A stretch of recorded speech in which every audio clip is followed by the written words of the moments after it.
line thinned out in the middle. And as that happens, the center of the Persian line cannot shift left to cover the hole that's left. Alexander then spots the gap in the Persian line of battle. Alexander's unorthodox approach to the battle has thrown the Persian army into disarray and has opened a gap in their line. But how can he exploit it? Like all great field commanders, he feels the moment when that door opens. Courage! El Dorado! In an amazing move, Alexander turns his entire cavalry 160 degrees and charges toward the gap in the Persian line. The hidden peltasts now emerge and attack the Persian horsemen in a hail of slings, javelins, and arrows, preventing the Persian horsemen from pursuing Alexander and his cavalry. I'm sure that from Darius' point of view, he must have been sitting there sending his side chariots out, sending his cavalry out, and just waiting for Alexander to be steamrolled over. And then suddenly he looked up, and there was Alexander's companion cavalry. Alexander personally was at the apex of the cavalry wedge. In every battle, he was in harm's way. Alexander and his cavalry charge into the gap, forcing their way through the line.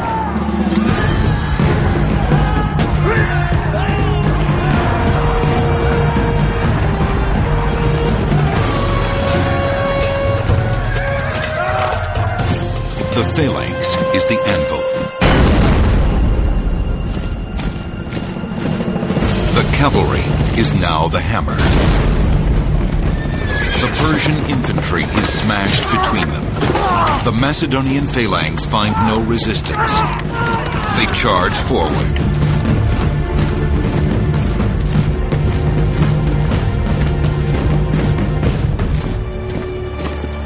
The Persian army breaks and begins to run.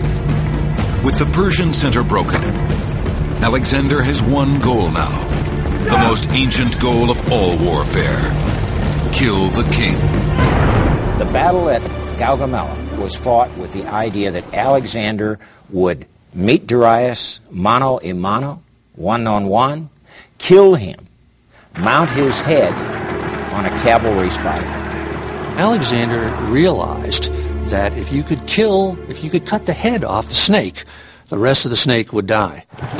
But just as Alexander was within striking distance of the fleeing Darius, a sudden change stops his pursuit.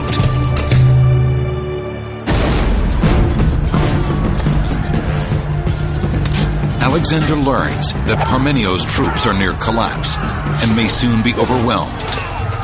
They need Alexander's help. Alexander must now make a decision that could change the outcome of the battle: kill the king or save his troops. Courage! El Dorado! After Alexander breaks through the Persian front line, Darius turns and flees from GUAGAMELA. Now, Alexander faces the decision of a lifetime. Alexander needed to chase Darius. He needed to behead him. He needed to kill him. Darius was nearly within Alexander's reach, yet the Macedonian left wing needed immediate help. It was a difficult choice for a 26-year-old intent on conquering the world. He made the smart decision. He turned, left Darius to flee, and saved his army.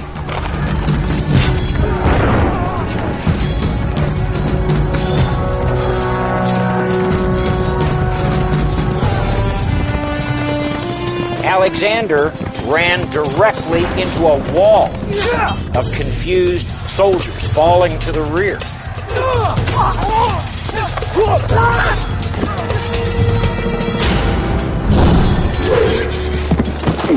There's no question that he was an active fighting commander who went in harm's way and reveled in it. Alexander's rescue of Parmenio was one of the hardest fought parts of the battle.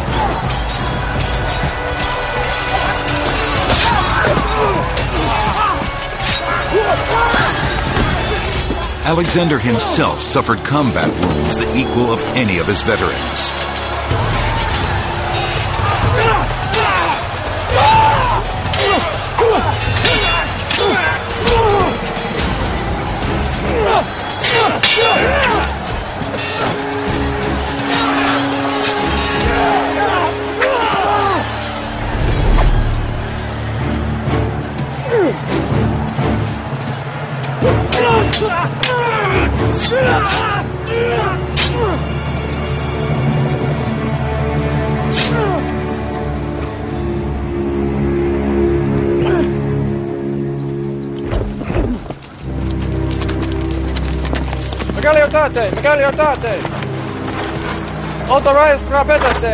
For Alexander, the moment is bittersweet.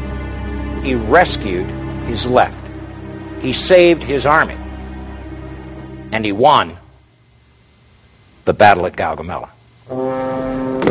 By late afternoon, the battle was over, and the legend of Alexander had begun.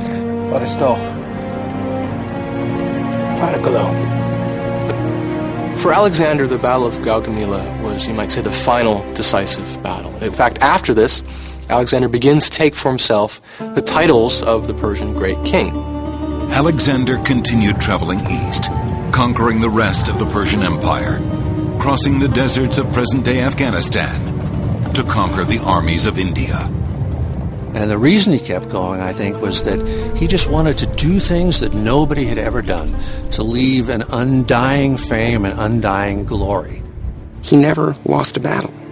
He was the most successful commander that we study in the Western world. He was a brilliant tactician. He was a brilliant statesman. He was a charismatic individual that sort of exuded an aura about him of power. If I were making the list of great commanders, I would put Alexander at the top. I truly think he deserves the title great.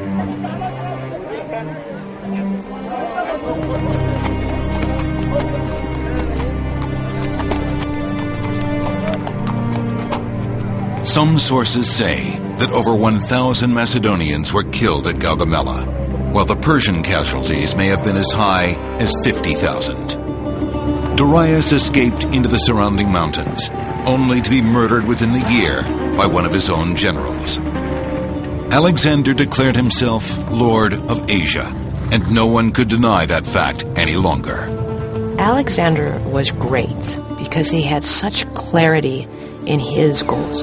He managed to infect the people around him with such love for him and desire to accomplish his missions that it was a tidal wave of force that couldn't be stopped. And that's the mark of a great man. Alexander lived only 6 more years, and when he died at age 32, he had conquered the entire known world. The prophecy at Gordium turned out to be true. Alexander the Great's unusual strategies proved to be as effective against armies and empires as they were against the Gordian knot. He was a heroic leader, and he led a heroic people. And in a world that did not believe in an afterlife, how else does one achieve immortality than by writing oneself into the history books? And in that regard, Alexander is immortal. At the Battle of Gaugamela, a young man, only 26 years old, had earned the title of Alexander